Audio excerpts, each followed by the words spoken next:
At my cousin's wedding in Denver, they seated me in the back row next to the catering staff. I was adjusting my tie when the four-star general walked up and said, "Colonel Martinez? Is that really you? I'd love to know which corner of the globe you're watching from. And if this story speaks to you, make sure to subscribe. Tomorrow's video is one you absolutely can't miss." The entire reception hall went silent. I should have seen it coming the moment I walked into the grand ballroom at the Westin. My cousin Ashley was getting married to some tech executive, and the whole family had flown in from across the country. I'd driven down from Colorado Springs in my civilian clothes, a simple navy suit I'd bought at Men's Warehouse 3 years ago. Nothing fancy, but clean and pressed. The girl at the check-in table couldn't have been older than 22, probably one of Ashley's sorority sisters, all blonde highlights and fake eyelashes. She was scanning names off a tablet when I approached. "Last name?" she asked without looking up. "Martinez. Rafael Martinez." She scrolled through the list, her manicured fingers sliding down the screen. Then she paused, scrolled back up, paused again. "Oh." Her voice dropped. "You're table 18. She handed me a card with my name printed in small font. Table 18. I glanced around the room. Tables 1 through 10 were right up front, white linens and crystal glasses catching the light from the chandeliers. Tables 11 through 15 filled the middle section. And there, way in the back, past the DJ booth and next to the kitchen doors, sat the remaining tables. "Excuse me," I said, keeping my voice level. "I think there might be a mistake. I'm family, Ashley's cousin." The girl's smile was polite but dismissive. "I'm sorry, this is what I have." Ashley personally approved all the seating arrangements. I looked at the card again. Table 18, right between the wedding photographer's equipment station and the staff entrance. The kind of spot you put +1s you don't really want there, or distant relatives you feel obligated to invite but hope won't stay long. That's when I heard the laugh. Sharp, bright, and unmistakably familiar. "Oh my God, Rafa, you actually came!" Ashley appeared in a cloud of white tulle and hairspray, her arms already extended for one of those half hugs that don't mess up makeup.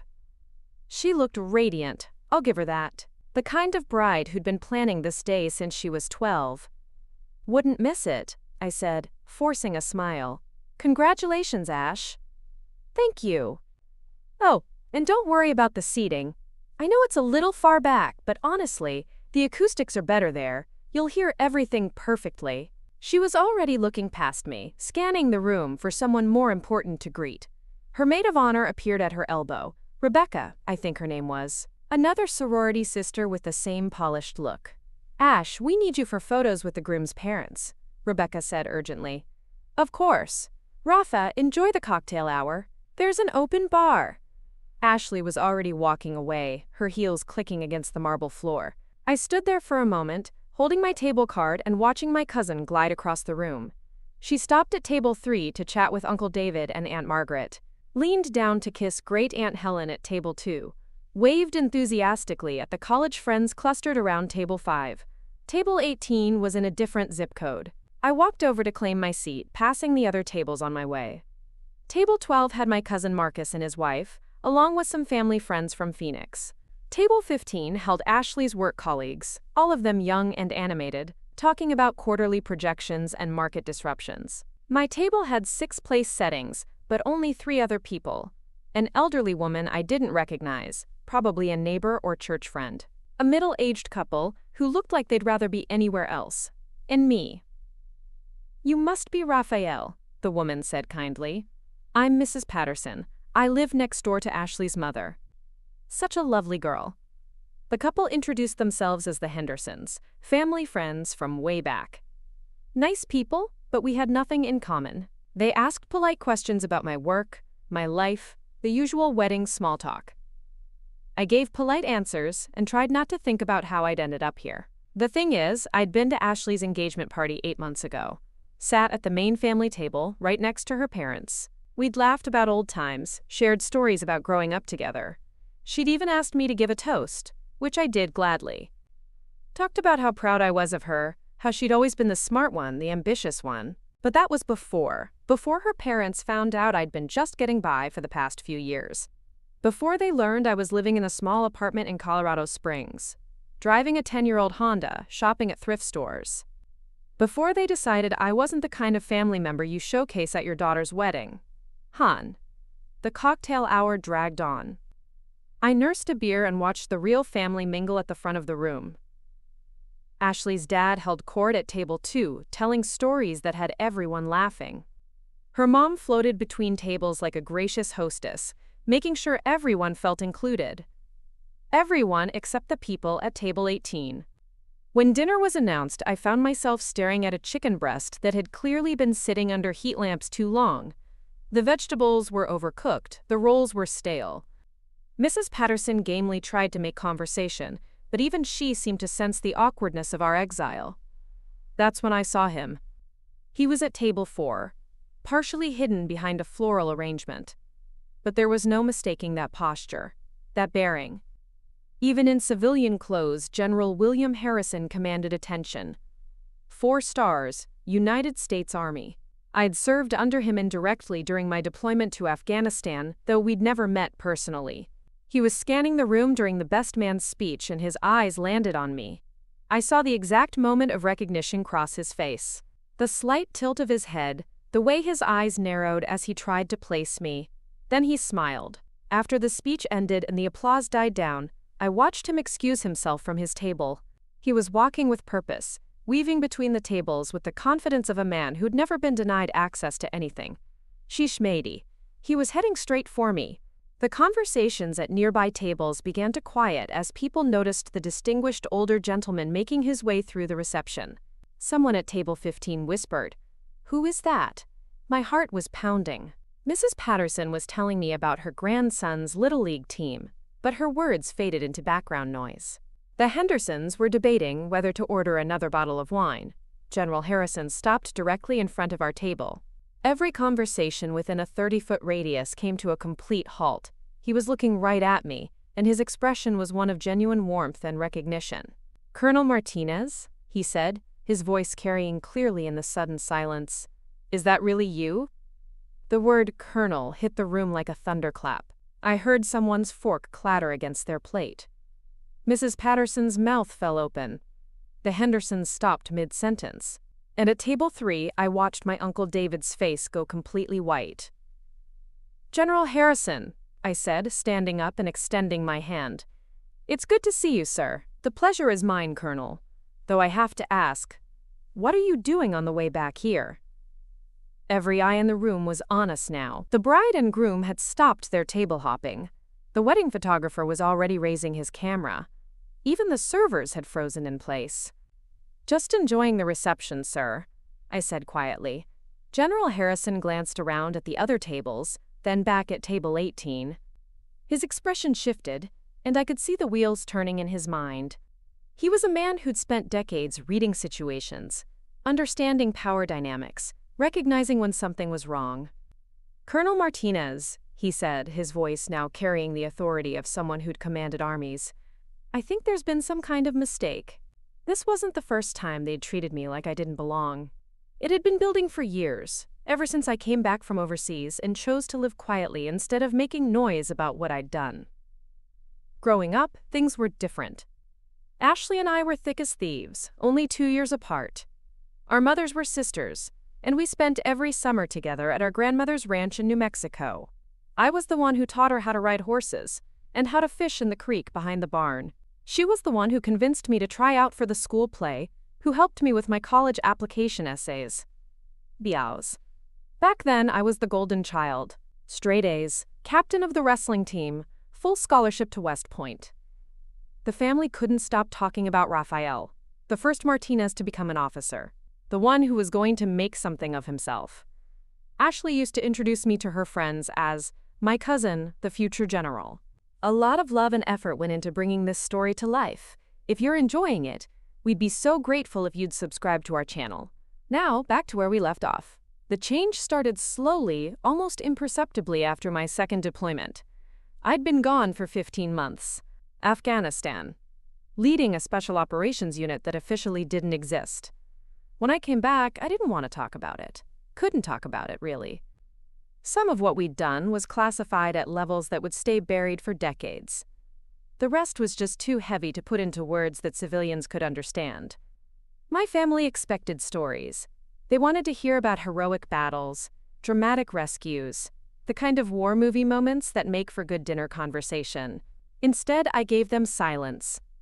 "How was it over there?" Uncle David would ask at every family gathering. "Fine," I'd say. "Glad to be home." That wasn't enough. They wanted details, excitement, something to brag about to their friends. When I didn't deliver, they started filling in the blanks themselves. "Raphael doesn't like to talk about it," became, "Raphael probably didn't see much action," which became, "Raphael might have exaggerated his role," which eventually became, "Raphael was probably just pushing papers somewhere safe." The first real slight came at Ashley's college graduation party 3 years ago. I'd driven down from Colorado Springs, brought a nice gift, even took time off work. But when her father stood up to give a toast about all the family members who'd inspired Ashley, he mentioned everyone except me. Uncle David talked about Great-Uncle Frank's business success. Aunt Margaret praised Ashley's mother for her teaching career. Even Marcus got a mention for his recent promotion to district manager at his insurance company. Not a word about the army officer in the room.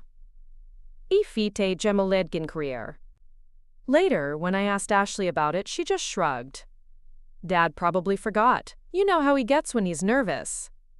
But Uncle David wasn't nervous. He was deliberate. He'd decided that my military service, whatever it was, wasn't worth mentioning. The pattern accelerated after that.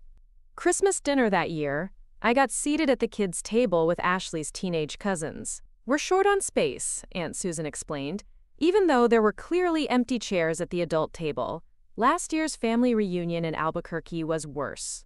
I'd offered to help organize the group photo, having some experience with logistics and coordination. Instead, Ashley's mom handed the job to Marcus, saying, quote, "We need someone who understands how to manage people." The irony was devastating. I'd spent the better part of a decade managing people in life-or-death situations.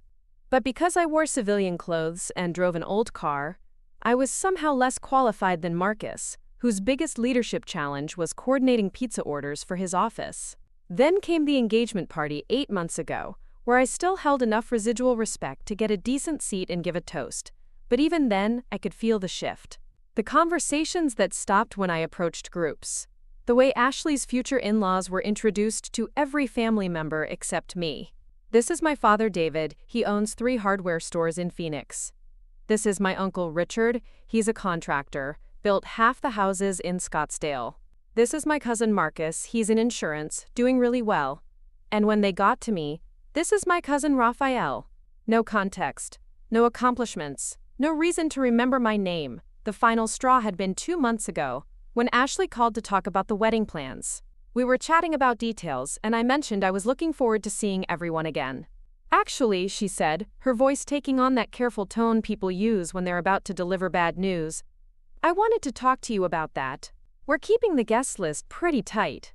Family only, you know." "I am family," I reminded her. "Of course, I just meant immediate family. Parents, siblings, grandparents. We're not doing the whole extended cousin thing this time." But Marcus was invited. So were Ashley's cousins from her father's side. So were people I'd never even met. Friends from college who'd somehow earned a place at the family table while I got relegated to the margins. I should have declined right then. Should have saved myself the humiliation of sitting at table 18 next to strangers who didn't know why I was there. Instead, I'd said yes, because some part of me still believed that family meant something.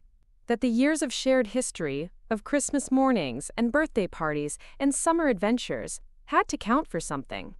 I'd been wrong. The worst part wasn't the seating arrangement or the dismissive treatment. It was the way they'd all convinced themselves they were being reasonable. In their minds, I was the one who'd withdrawn, who'd chosen to live quietly, who'd failed to make my achievements known. They'd constructed a narrative where my humility was actually arrogance, where my privacy was actually shame. They'd forgotten that silence can be a choice, not a weakness. That some people don't need to broadcast their worth to feel valuable. That maybe, just maybe, the quiet cousin in the back row had more to offer than they'd bothered to notice. But memories are selective things. They remembered Raphael, who'd left for the army young and eager. They'd forgotten about the one who came back older, wiser, and carrying experiences that would take a lifetime to process. They saw the apartment in Colorado Springs and assumed failure. They saw the old Honda and assumed poverty. They saw the civilian clothes and assumed I'd never amounted to anything in uniform. What they didn't see was the choice behind it all. The deliberate decision to live simply, to value substance over appearance, to measure success by standards that had nothing to do with money or status, or the kind of achievements you could easily explain at a cocktail party. I'd learned something in those overseas deployments that my family had never grasped. True strength doesn't announce itself. Real leadership doesn't need constant validation. And sometimes the most important work happens in silence, without recognition, without praise. But as I sat there at table 18, watching General Harrison's expression shift from recognition to understanding, I realized that silence had its limits. Sometimes you have to speak up, not for your own ego, but to correct a fundamental misunderstanding about who you really are. The room was still frozen, waiting for what would happen next. Ashley's face had gone pale. Uncle David was slowly standing up from his chair at table 3, as if he couldn't quite believe what he was seeing. And Mrs. Patterson, bless her heart, was gripping my arm and whispering, "You're a colonel in the army?" "Was," I said quietly. "I'm retired now." But General Harrison heard me, and he shook his head firmly. "Colonel Martinez," he said, his voice carrying the weight of absolute authority. "Once you've earned those eagles, you never really retire. The rank stays with you for life." He turned to address the room, and I knew there was no going back from whatever was about to happen next. The moment General Harrison turned toward the room, something shifted inside me. For years, I'd been content to let them think what they wanted. But watching him prepare to speak, seeing the respect in his eyes, I realized I couldn't let him defend me against accusations I'd never bothered to correct. "General," I said quietly, placing a hand on his arm, "with respect, sir, this is a family matter." He looked at me with those sharp eyes that had assessed countless battlefield situations. "Colonel, sometimes family matters require a little perspective from the outside." The weight of his words hit me differently than they would have even an hour ago. Perspective? That's exactly what I'd been missing. I'd been so focused on keeping the peace, on maintaining family harmony, that I'd forgotten something fundamental about leadership. Sometimes you have to disrupt the status quo to create real change. I'd spent 15 years in the Army learning how to read situations, how to identify when a mission was failing, how to adapt strategy when the original plan wasn't working. But somehow, when it came to my own family, I'd kept using the same failed approach over and over again. Meal. The approach of silence. Of accommodation. Of hoping that eventually they'd see my worth without me having to prove it. That strategy had been a complete failure. Looking around the room now, seeing the confusion on their faces, the way Ashley was frantically whispering to her new husband, the way Uncle David was slowly making his way over with his face flushed red with embarrassment, I finally understood what needed to happen. I needed to stop protecting them from the truth. For 3 years, I'd been shielding my family from the reality of what I'd done overseas. Not because it was all classified, though some of it was. Not because I was ashamed, because I wasn't. But because I thought I was being kind. I thought I was sparing them the burden of knowing that their quiet, humble Raphael had seen and done things that would keep them awake at night. I thought I was protecting them by letting them underestimate me. But protection and enablement aren't the same thing. By staying silent, I hadn't been kind. I'd been giving them permission to treat me as less than I was. And in doing so, I'd been doing a disservice not just to myself, but to every soldier who'd served with me, every mission we'd completed, every life we'd saved. The breaking point wasn't General Harrison's recognition. It was the moment I realized that my silence had become a complicity in my own diminishment. "You know what, General?" I said, standing up straighter. "Maybe you're right about perspective." Ashley was approaching our table now, her wedding dress rustling with each hurried step. Her face was a mask of barely controlled panic. This was supposed to be her perfect day, and here was her nobody cousin somehow commanding the attention of a 4-star general. "Raphael," she said when she reached us, her voice tight with forced cheerfulness. I see you've met one of Robert's family friends. General Harrison is the groom's great-uncle. The connection clicked into place. The groom's family. That explained how a four-star general had ended up at Ashley's wedding. But it also explained something else. Why I'd been seated so far from the head table. They'd known there would be military brass at this wedding, and they'd made sure I was nowhere near them. They'd been afraid. Afraid that someone with real military experience might ask the right questions, might expose the narrative they'd constructed about their underachieving cousin. Actually, General Harrison said, his tone carrying the kind of authority that ended arguments before they started. The colonel and I have crossed paths professionally. Though I have to say, I'm surprised to find him seated so far from the family. The word colonel hit Ashley like a physical blow. I watched her process it, watched her try to reconcile this information with everything she thought she knew about me. I'm sorry, she said, looking between us with growing confusion. Colonel? Raphael, you never said you were… You never asked, I replied simply. It was true. In all our conversations over the years, through all the family gatherings and phone calls and holiday dinners, not once had anyone asked about my rank, my duties, my service record. They'd made assumptions based on my civilian appearance, and my choice to live modestly, and they'd never bothered to verify those assumptions. Uncle David had finally reached our table, slightly out of breath and clearly flustered. Raphael, what's going on here? Who is this gentleman?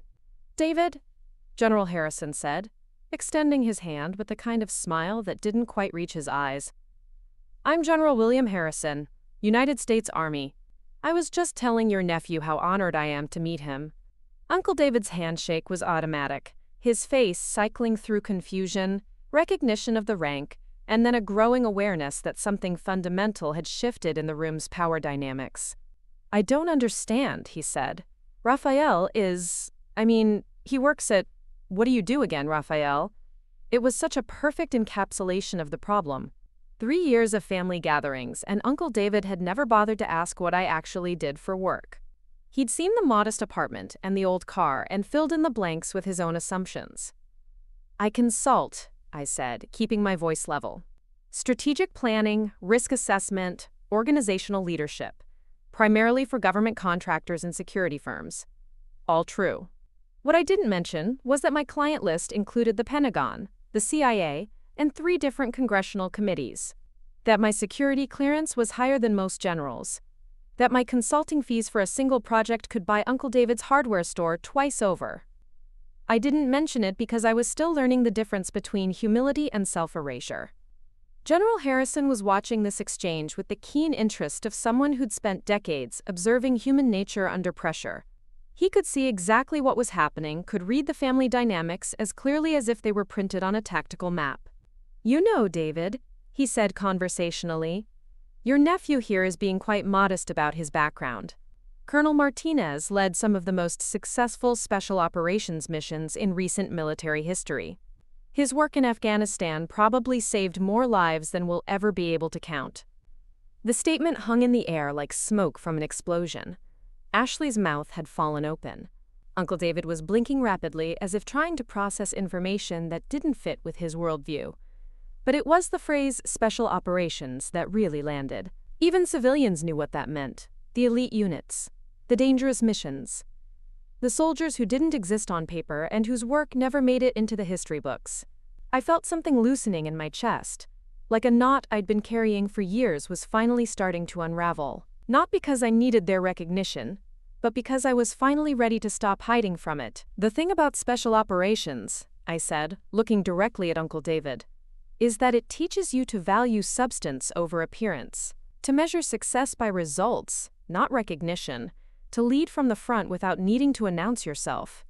I paused, letting that sink in. But it also teaches you when silence becomes counterproductive, when letting people underestimate you actually serves no one's interests. The reception had gone completely quiet around us.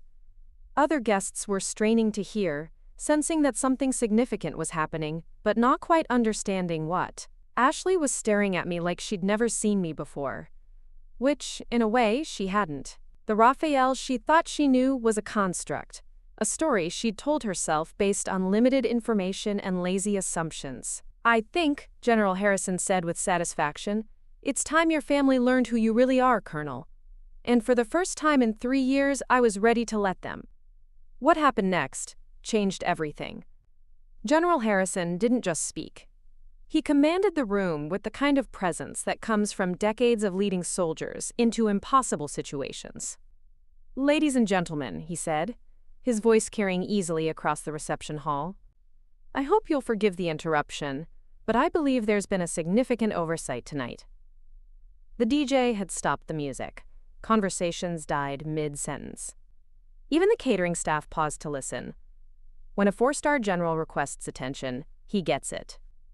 "I've just had the honor of meeting Colonel Rafael Martinez," Harrison continued, his hand resting on my shoulder. "And I have to say, I'm somewhat surprised to find America's most decorated Special Forces officer sitting in the back of the room." The collective gasp was audible. I heard glasses clinking as people set them down hard on tables. Someone's chair scraped against the floor as they turned to get a better look. "Most decorated?" Ashley whispered, the color draining from her face. General Harrison wasn't finished. Colonel Martinez led Operation Silent Thunder, the mission that rescued 18 hostages from a Taliban compound in 2019.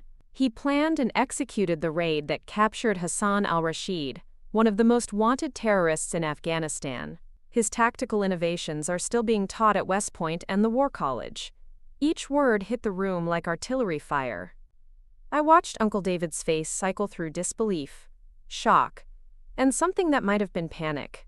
Aunt Margaret had her hand pressed to her mouth. Marcus looked like he'd been punched in the stomach. But it was Ashley's expression that really struck me. Pure, undiluted horror, as she realized what she'd done. She'd spent months planning this wedding, carefully orchestrating every detail, making sure the right people sat at the right tables. And she'd relegated a decorated war hero to the back row, next to the kitchen staff. Furthermore, Harrison continued, clearly enjoying himself now, Colonel Martinez was personally recommended for the Medal of Honor by General David Petraeus. He received the Distinguished Service Cross, 2 Silver Stars, and 3 Bronze Stars with Valor. He's one of only 12 officers in the history of Special Operations Command to receive the MacArthur Leadership Award. The silence was deafening. I could hear my own heartbeat, could feel the weight of hundreds of eyes turning toward me. Some guests were already reaching for their phones, probably Googling my name to verify what they were hearing. Ashley's new husband, Robert, was staring at me with a mixture of awe and confusion. His family, the ones who actually knew General Harrison, were nodding with recognition. They'd heard these stories before, just never connected them to the quiet man at table 18. "I think," Harrison said with a slight smile, "Colonel Martinez might be more comfortable joining us at the head table. That is, if the bride and groom don't mind making room for a genuine American hero." The challenge was implicit, but unmistakable. Refuse, and look like ungrateful civilians who didn't respect military service. Accept, and admit they'd made a catastrophic error in judgment. Ashley stood frozen for a long moment, her wedding dress suddenly looking less like a fairy tale costume, and more like a costume she wasn't qualified to wear. Then, her voice barely above a whisper, she said, "Of course, Raphael, there must have been a mistake with the seating chart." A mistake. Even now, even faced with overwhelming evidence of her error, she couldn't bring herself to acknowledge what had really happened. She had to frame it as some kind of administrative error, not a deliberate choice based on her assumptions about my worth. But I wasn't going to let her off that easily. Not anymore. "No mistake, Ashley," I said, standing up from table 18 for what I knew would be the last time. "You seated me exactly where you thought I belonged." The words carried across the room with crystal clarity. No anger, no accusation, just a simple statement of fact that somehow managed to be more devastating than any emotional outburst could have been. General Harrison was watching Ashley with the kind of look he probably reserved for junior officers who'd failed spectacularly at basic tasks. "I'm sorry, did you say you thought a decorated Special Forces colonel belonged at the children's table?" We didn't know," Ashley stammered. "Raphael never told us about his service. He's always been so quiet about his work." "Quiet?" Harrison repeated thoughtfully.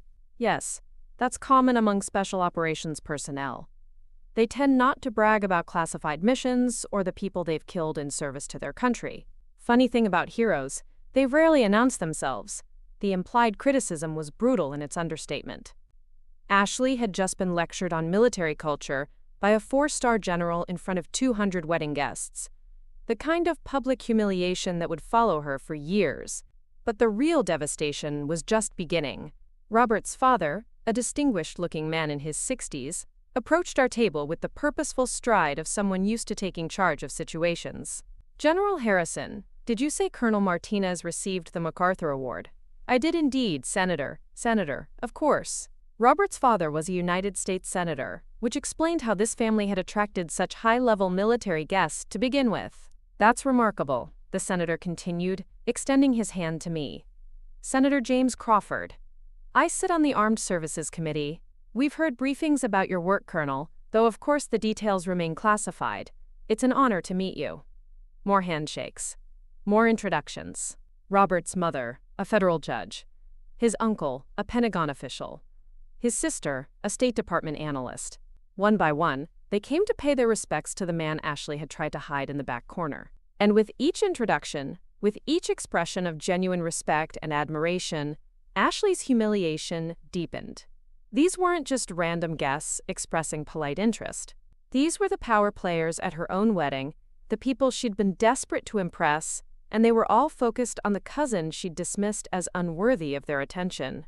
Uncle David finally found his voice. "Raphael, why didn't you ever tell us about all this? The medals, the missions, the recognition."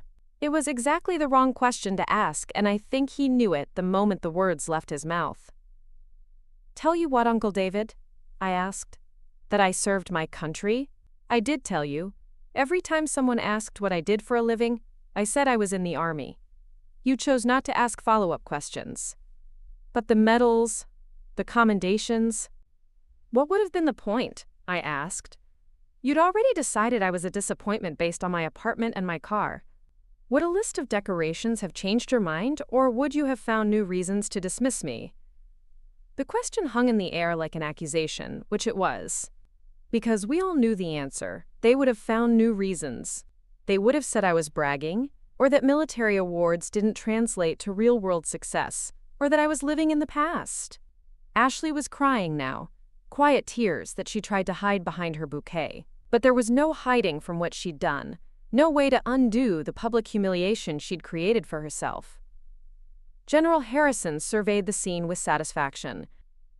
"Colonel, I believe your table awaits," he said, gesturing toward the head table where hasty preparations were being made to add another chair. As I walked toward the front of the room, past all the tables where I should have been welcomed from the beginning, I felt something I hadn't experienced in years. Vindication. Not because I needed their approval, but because sometimes the truth deserves to be heard. And this was only the beginning. What I didn't expect was how quickly the dominoes would start falling. Within minutes of reaching the head table, my phone began buzzing with notifications.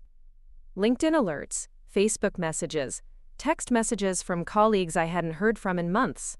The wedding guests weren't just sitting there processing what they'd heard, they were actively sharing it. Social media posts were going live in real time, complete with photos and hashtags. Hashtag American Hero, hashtag Wedding Drama, hashtag Special Forces. Someone had already posted a video of General Harrison's speech to TikTok. But the real earthquake started when Robert's sister, the State Department analyst, pulled out her phone and made a call that would change everything. "Dad, you need to see this," she said to Senator Crawford, showing him her screen. "I just looked up Colonel Martinez's classified service record through my security channels. The stuff General Harrison mentioned? That's just the tip of the iceberg." She was scrolling through something that made the senator's eyebrows climb toward his hairline.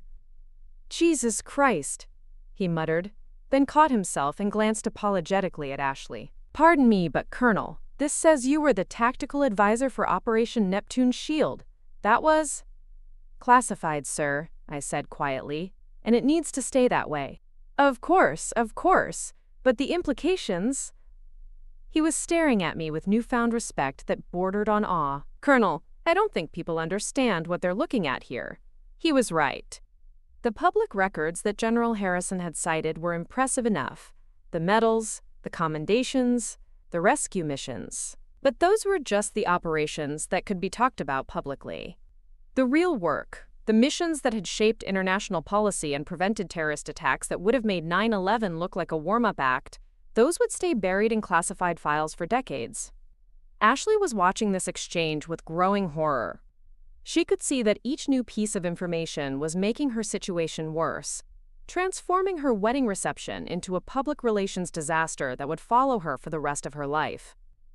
"Raphael," she said, approaching the head table with desperate eyes, "can we talk privately, please?" Before I could answer, Uncle David appeared at her shoulder, flanked by Aunt Margaret and my parents, who had finally made their way over from wherever they'd been sitting in stunned silence. "Son," my father said, his voice carefully controlled, "perhaps we should all step outside and discuss this as a family." It was exactly what I'd expected. The Martinez family closing ranks, trying to contain the damage by moving the conversation away from public scrutiny. Classic damage control, the kind of approach that had worked when I was willing to stay quiet and accommodate their version of reality. But those days were over. "I'm comfortable talking here, Dad," I said, gesturing to the head table where Senator Crawford, General Harrison, and the federal judge were all within earshot. "Unless you're worried about what these distinguished guests might think of our family dynamics." The implication was clear, and it hit home. They wanted privacy because they knew their behavior couldn't withstand public scrutiny. They'd built their treatment of me on assumptions and prejudices that sounded reasonable in the echo chamber of family gatherings, but looked ugly when exposed to outsiders. Aunt Margaret tried a different approach. "Raphael, sweetheart, we had no idea about your accomplishments, if you'd told us." "I did tell you, Aunt Margaret," I interrupted. "I told you I served in Afghanistan. I told you I led soldiers in combat. I told you I worked in strategic operations. You chose to interpret that information through the lens of your preconceptions." My mother stepped forward, her face flushed with embarrassment. "But honey, you live so modestly. The apartment, the car. We thought you were struggling. You thought I was struggling because I chose to live below my means rather than above them," I replied. "You equated financial restraint with personal failure." General Harrison was listening to this exchange with the kind of professional interest he probably brought to studying enemy tactics. "If I may," he interjected, "Colonel Martinez's approach to personal finances is actually quite typical among special operations personnel. When you've seen real poverty, real suffering, material excess tends to lose its appeal." Also, Senator Crawford added helpfully, "Government security clearances come with financial oversight requirements. Living modestly is often a sign of sound judgment, not economic necessity." Each comment from these respected figures was another nail in the coffin of my family's narrative. They weren't just wrong about my circumstances. They were wrong in ways that revealed their own shallow values and limited understanding of the world. But the real revelation came when Robert's mother, the federal judge, received a phone call that made her face go completely white. "I see," she said into the phone. "Yes, I understand. Thank you for confirming." She hung up and looked directly at me. "Colonel Martinez, that was my clerk at the courthouse. She says the Justice Department has been trying to reach you for the past 6 months about testifying in a congressional hearing on counterterrorism strategy." The silence that followed was profound. Congressional testimony. The Justice Department. These weren't just impressive credentials. They were indicators of ongoing national significance, of a person whose expertise was still valued at the highest levels of government. Ashley looked like she might faint. "Testifying in Congress?" she whispered.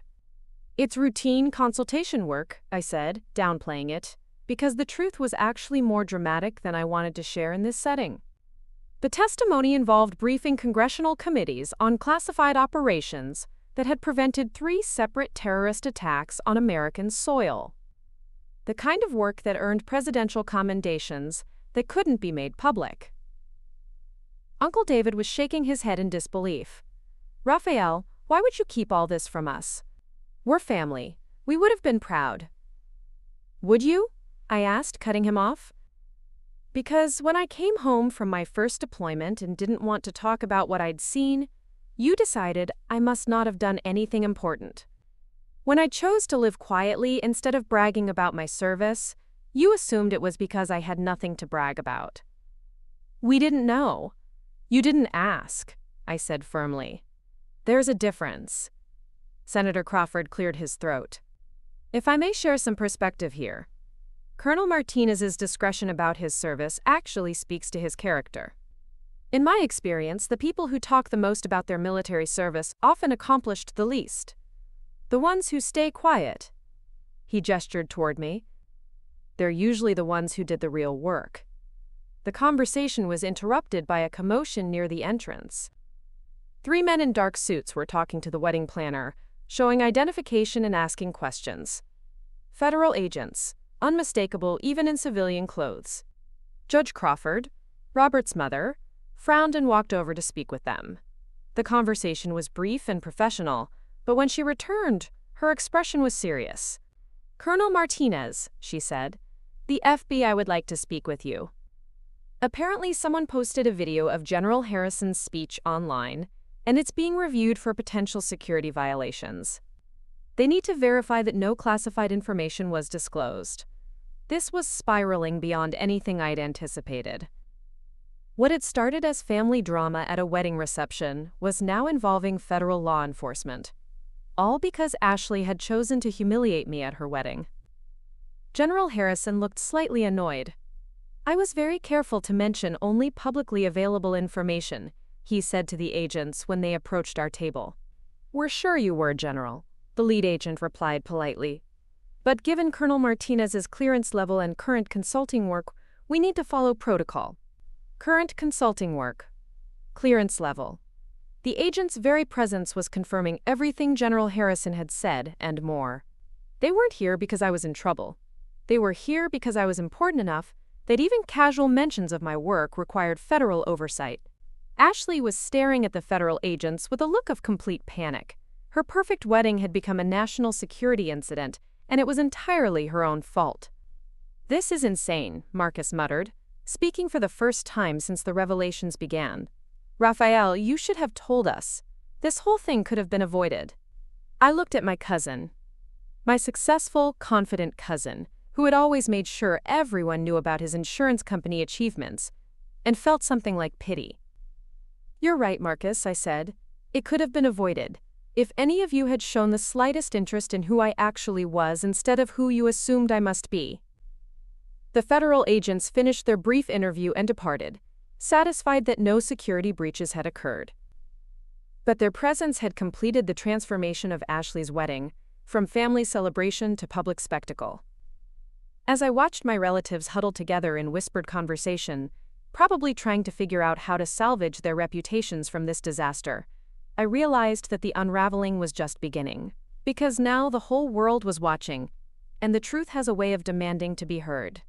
The next morning, I woke up to discover that my life had become a national news story. Decorated war hero, humiliated at family wedding goes viral, CNN. From back table to front page, the colonel they tried to hide, Fox News. Military hero's wedding snub sparks national conversation about respect, NBC. My phone had been ringing non-stop since 6 a.m. Producers from every major network, journalists from newspapers I'd never heard of, and podcast hosts who wanted to get my side of the story. I turned it off after the 15th call from someone claiming to represent a major streaming service interested in optioning my life story. But it was the call from the Pentagon that really drove home how far this had spiraled. "Colonel Martinez, this is General Patricia Hoffman, Joint Chiefs of Staff. We need to discuss the security implications of your current media exposure." 20 minutes later, I was on a video conference with 3 generals, 2 admirals, and someone from the National Security Council whose title I couldn't quite catch. They weren't angry. They were concerned about operational security and the safety of personnel who had served with me. "Sir," General Hoffman explained, "some of the online speculation about your service record is getting uncomfortably close to classified operations. We're going to need to release a limited official statement to control the narrative. An official Pentagon statement. About me. Because Ashley had seated me at table 18. The irony was staggering. While I was dealing with the Pentagon, Ashley was discovering that viral fame isn't always a blessing. Someone had identified her through the wedding hashtags and created a Twitter thread documenting every detail of how she'd treated her war hero cousin. Her wedding planner had already called to inform her that 3 vendors wanted to end their business relationships, concerned about being associated with someone who, quote, disrespected our military. The real bombshell came Tuesday afternoon, when I received an unexpected visitor at my apartment in Colorado Springs. I opened the door to find a woman in her 70s, impeccably dressed, with steel gray hair and the kind of bearing that suggested she was accustomed to being taken very seriously. Colonel Martinez, I'm Senator Elizabeth Hartwell, Chair of the Senate Armed Services Committee. I hope you don't mind the unannounced visit, but I was in the area and thought we should meet. Senator Hartwell, I knew the name. She was one of the most powerful people in Washington, a 30-year veteran of the Senate who had shepherded every major defense bill through Congress for the past decade. Of course, Senator. Please, come in. She settled into my modest living room and got straight to the point. Colonel, I've been following the media coverage of your family situation with great interest. Not because I care about wedding drama, but because it's highlighted something troubling about how we honor our veterans. She pulled out a tablet and showed me a compilation of news coverage. In the past 72 hours, your story has been viewed over 50 million times across all platforms. The comments sections are fascinating. Thousands of people sharing their own stories about family members who diminished their military service, who made assumptions about their worth based on appearances. I hadn't realized the story had resonated so broadly. Colonel, I'd like to invite you to testify before my committee next month. Not about classified operations, but about the broader issue of veteran recognition and support. Your story has started a national conversation that Congress needs to hear. Testifying before the Senate Armed Services Committee. On national television, because Ashley thought I belonged at the back of the room. The invitation was both an honor and a responsibility I wasn't sure I wanted. But as Senator Hartwell explained the scope of what had happened, the thousands of veteran families reaching out, the policy discussions already beginning in Congress, the potential for real change in how we support returning service members, I realized this had become bigger than personal vindication. There's something else, she said, her expression growing more serious. The president has been briefed on your situation. She's considering inviting you to speak at the annual Veterans Day ceremony at Arlington National Cemetery. The President of the United States. Arlington National Cemetery. Because my cousin had put +1 optional on my place card. While I was processing this surreal turn of events, Ashley was dealing with consequences she'd never imagined possible. The wedding vendors weren't the only ones distancing themselves. Her employer, a prestigious marketing firm in Denver, had placed her on administrative leave pending a review of, quote, conduct that reflects poorly on company values. Uncle David's hardware stores were facing boycotts organized through social media. Someone had created a Google Maps listing for his Phoenix locations with hundreds of one-star reviews calling him, quote, unpatriotic and disrespectful to veterans. My parents had received so many angry messages that they'd temporarily closed their social media accounts and were staying with friends in Tucson until things died down.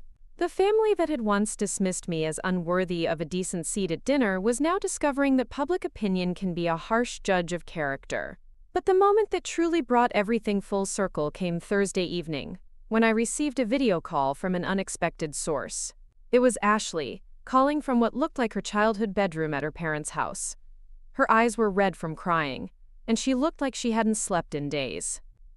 Raphael, she said, her voice barely above a whisper.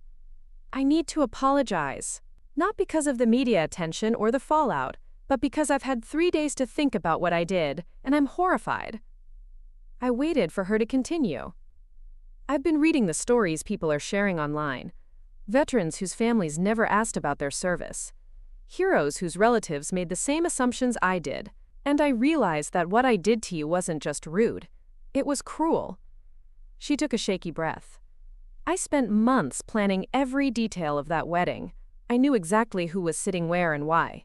I put you in the back because I was embarrassed by you. Because I thought you hadn't made anything of yourself. And I didn't want my new in-laws to think less of our family. It was the first honest thing she'd said since this whole situation began. "The thing is," she continued, "I never bothered to find out who you really were. I made judgments based on your apartment and your car and your clothes, and I never asked a single question about your actual life. I treated you like you were disposable." The apology was genuine, and I could see the real remorse in her eyes. But it also came 3 days too late, and only after public pressure had made her family's behavior indefensible. "Ashley," I said carefully, "I appreciate the apology, but you need to understand something. This isn't about military service or medals or recognition. It's about basic respect between family members. You would have been wrong to treat me that way even if I'd never served a day in uniform." She nodded, tears flowing freely now. "I know, and I'm sorry. Not just for the wedding, but for years of making you feel like you didn't matter, like you weren't important enough for us to really see." 6 months later, I stood at the podium in Arlington National Cemetery, looking out at thousands of faces gathered for Veterans Day. The president had introduced me as a soldier who embodies the quiet heroism that defines American military service, and now it was my turn to speak. The irony wasn't lost on me.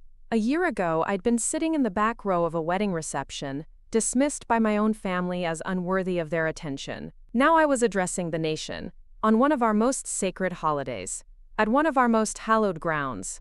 But the real transformation wasn't in the recognition, or the platforms, or the opportunities that had emerged from that viral wedding video. The real change was in how I'd learned to value myself. "When we talk about honoring veterans," I said into the microphone, my words carrying across the cemetery and into millions of homes via television, "we often focus on parades and ceremonies and public displays of gratitude.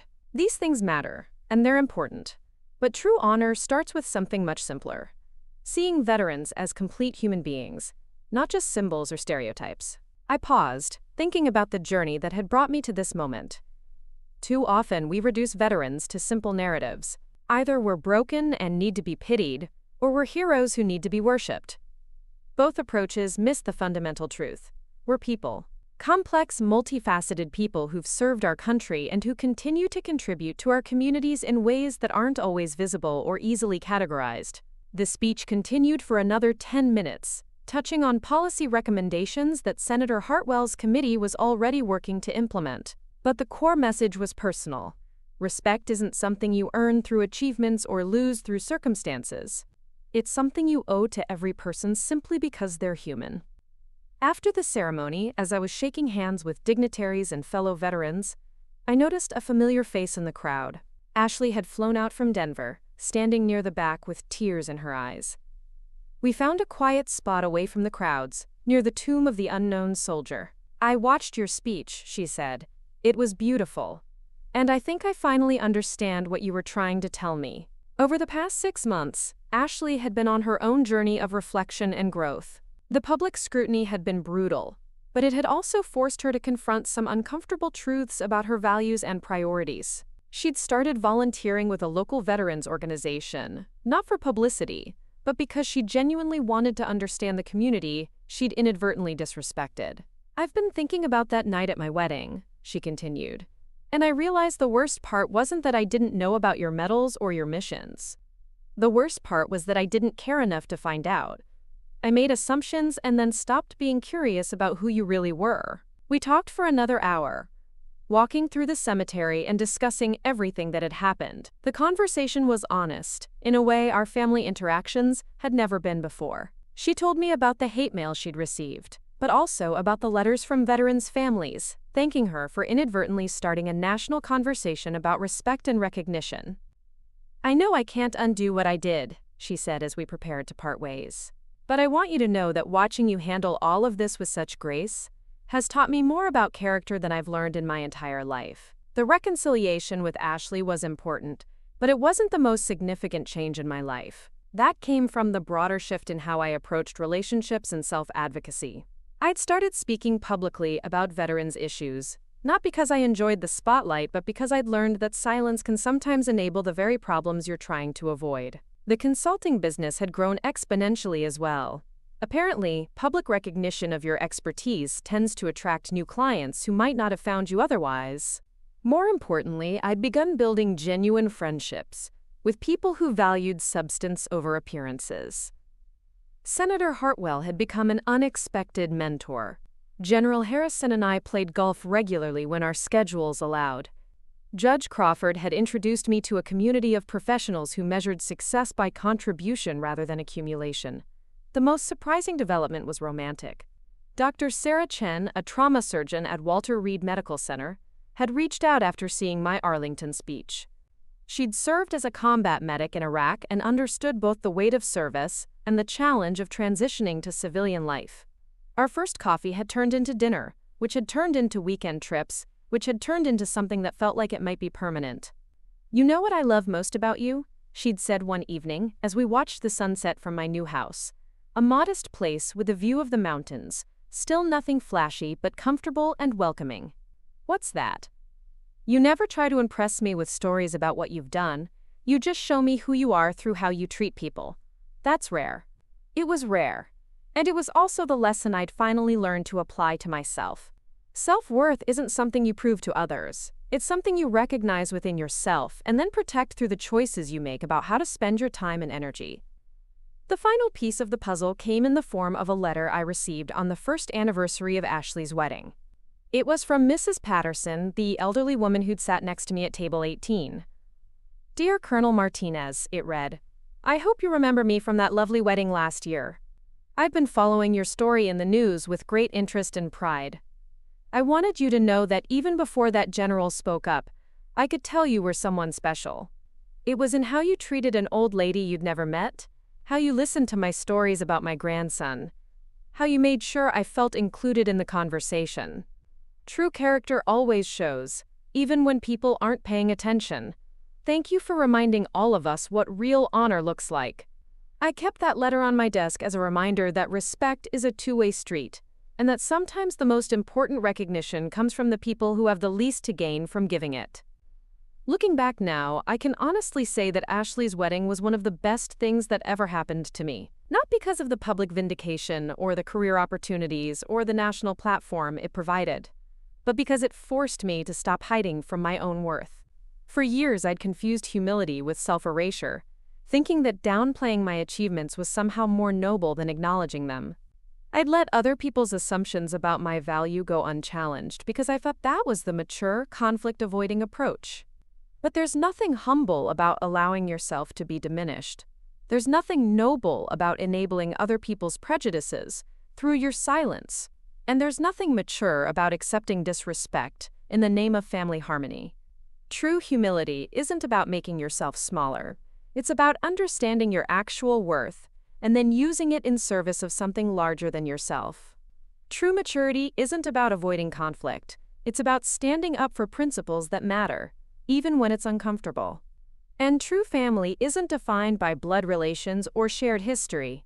It's defined by mutual respect, genuine curiosity about each other's lives, and the willingness to see each person as they really are, not as you assume them to be. These days, when people ask me about that wedding, about the viral video and the media attention, and the national conversation that followed, I tell them the truth. The best part wasn't the recognition or the vindication.